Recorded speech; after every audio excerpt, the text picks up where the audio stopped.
So some would accuse you of fanciful thinking. Some would accuse you of dreaming and not facing reality. And we would say, good. Good. Because you can face reality. And we have no opposition to that. There is plenty of reality that is delicious. And you want to not only face it, but embrace it. You want to talk about it. You want to write about it. You want to milk it for everything that it is. In other words, don't stop looking at the good things that are around you. Just be a selective sifter so that you can tell the difference between promoting something that you want to continue to promote in your experience and promoting something that you don't want to promote just because it is so easily promotable. What is easy to focus upon, but that's not the genius of creating. The genius of creating is holding your mind on something that has not yet manifested and then watching it take shape in the form of your thought. So you have a real head start, because your inner being is already way out ahead of it. And that will be a big part of the theme that we will play with together, getting out ahead of it. And by that we mean getting out ahead of what is in more and more moments in time. Those dear hearts, those dear ones that welcomed you into this time and space. Parents, nice, well-meaning people, mostly. So your mother believed something. We won't go into why. She just believed it. And because she believed it, she talked about it a lot. And because she talked about it a lot, she kept it active in her vibration, so it was her point of attraction. And because it was her point of attraction, she manifested it. And she manifested it, and then she talked about it because she knew it was coming, and when it came, there it was. So she talked about it because it made her feel very wise to have predicted it, and there it is. And you witnessed her talking about it, and you witnessed her manifesting it, and so you believe it too. Even if it's something you don't want, you still believe it because you saw someone perform the awareness that law of attraction creates what you think about. You get what you think about whether you want it or not. So many people are so realistic and so busy facing reality that they are pretty sure that because they've seen it, that then it must be true, naturally. And because it's true, then it must be probable for all. And we say, oh, that's the variable that most humans aren't aware of. It's only probable for those who have an active vibration about it, you see. That's the fun, that's the genius of mastering deliberate creation, is that you don't have to talk about it just because others do. And you don't have to think about it just because others do. And you don't have to believe it just because someone is living it. You get to choose all of those things. You get to choose what you believe. You get to choose what you make true. You get to choose what you make true. You are already choosing what you make true. And so, because you create your own reality, and because you have an inner being who is so beneficial to you and so aware of who you are and so rooting for you to have the things that this life has shown you that you want, you have a tremendous advantage because this is a really important thing to get hold of. One who is connected to this stream of who you really are, one who's in vibrational sync, in alignment with the energy of your source, that ever-expanding energy, expanding because of the choices that you are making. One who is in alignment with that is more powerful than millions who are not. There is no comparison between the point of attraction that your inner being holds and is, and that of most humans, because your inner being does not split energy. Your inner being doesn't say, well, they want this, but they think about that. Your inner being simply says, they want this, and therefore it is. Therefore it is. So when we say to you, ask and it is given, we're not kidding even a little bit. When your life causes you to ask, there is a vibrational response to that asking that is immediate and magnificent. You just got to find a way of tuning to the frequency of that. And we know it's a little tricky because your life has caused you to know what you don't want. In fact, that's the whole reason you're asking for this. So it is logical that what you don't want would be a stronger, more active vibration. After all, it's something that you're witnessing. It's something that you're experiencing. It's something that people are talking about. We get it while it feels bigger, but it isn't. We get it while it feels more real, but it isn't. We get it while it feels more powerful to you, but it is not. It is flimsy and weak and nothing more than the bouncing off place to who you really are and where you're really going.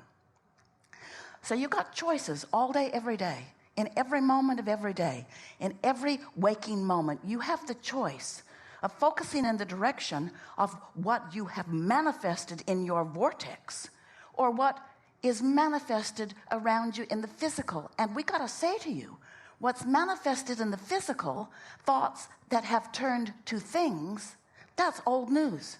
That's like gum that you've chewed the flavor out of. It isn't really what you want to give your attention to.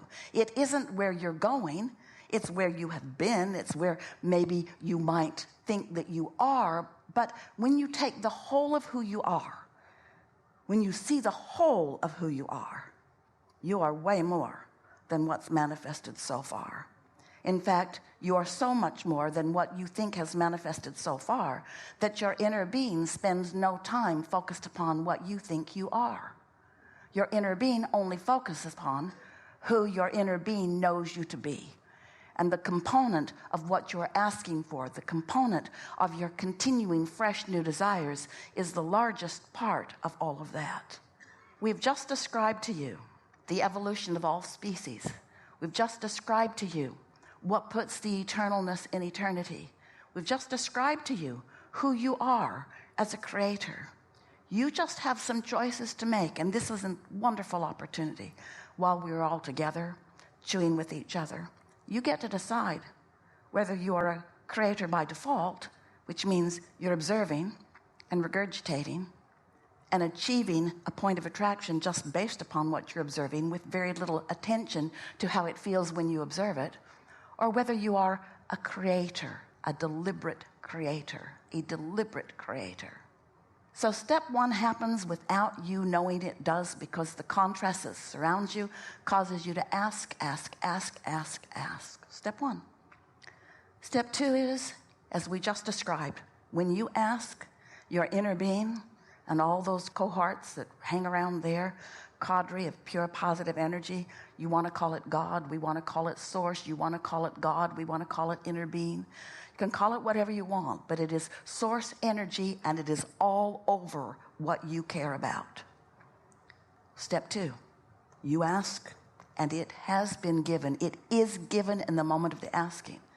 Step three, that's where you get more intentional. That's where you choose thoughts that match what you want rather than thoughts that justify why you don't want what you don't want. Pretty interesting how you've come to that. We think your mother trained you away from your inner being. We think that sometimes you were led to believe that you had to plead a needy case, that you had to plead a justifying case, that you had to defend, that you had to fight for the scraps of well-being. You picked that up along your physical trail. We promise it is not what you knew when you came into this body, and it's not what the larger part of you knows. Because there is no shortage consciousness in non-physical. That's something humans make up and fight with each other about. You pretend that there isn't enough of something, so that if somebody gets something that you want, then you decide that you don't like them for getting it. When what you really want to do is to be thrilled that they are offering the example of what it's like to live something that you might want. So step one is you ask. Step two is source answers. And step three is you find a way to find vibrational alignment with what you want rather than defending what you don't want. It's what we call the receiving mode. It's what the art of allowing is.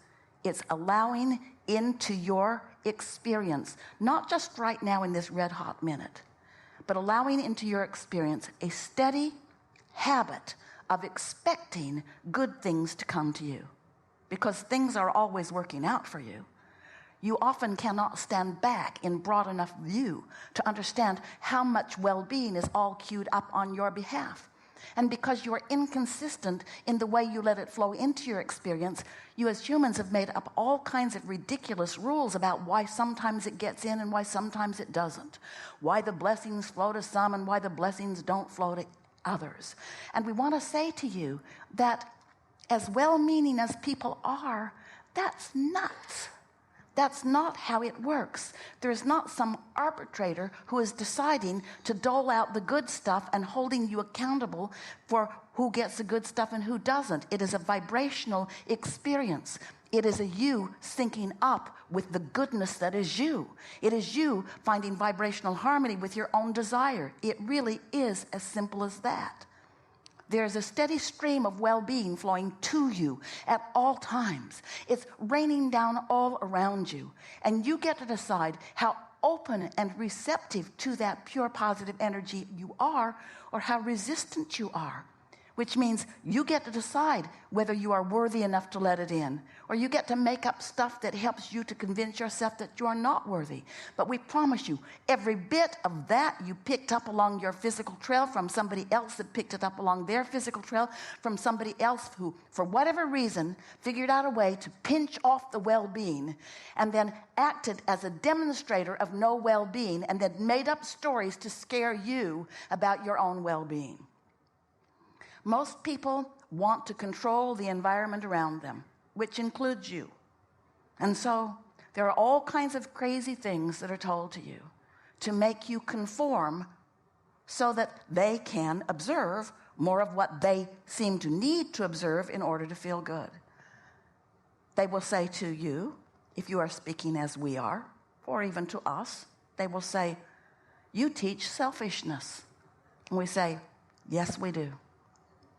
Because if you are not aware of self, and if you are not selfish enough to sync up with the true self that is you, if you are not selfish enough to be the true self, the total self, the whole self that is you, then you got some resistance going on. There's split energy in you, and you don't feel that good. That's what negative emotion is. Negative emotion every single time is you asking for something with the source energy part of you and denying yourself of it with the physical part of you. It's you facing a reality of some sort that you don't want and speaking of it in order to convince someone that somebody should do something so that you can get more of what you want. That we don't disagree with. Somebody should do something, and that somebody that should, or the only one who can, is you. You're the only one who can come into vibrational alignment with your own inner being. We know it's nice when there are lovelies around you who stand on their head. You think it's nice to please you. But in the long run, it doesn't really help you because they train you away from your own ability to focus yourself into the alignment that you want. In other words, if someone's always behaving in a way and all you have to do is observe them, then you get pretty lazy in your observation. And when you're lazy in your observation, then you are most often full of vibrational resistance that is holding apart from you things that you want. And then you make up stories about why that is so.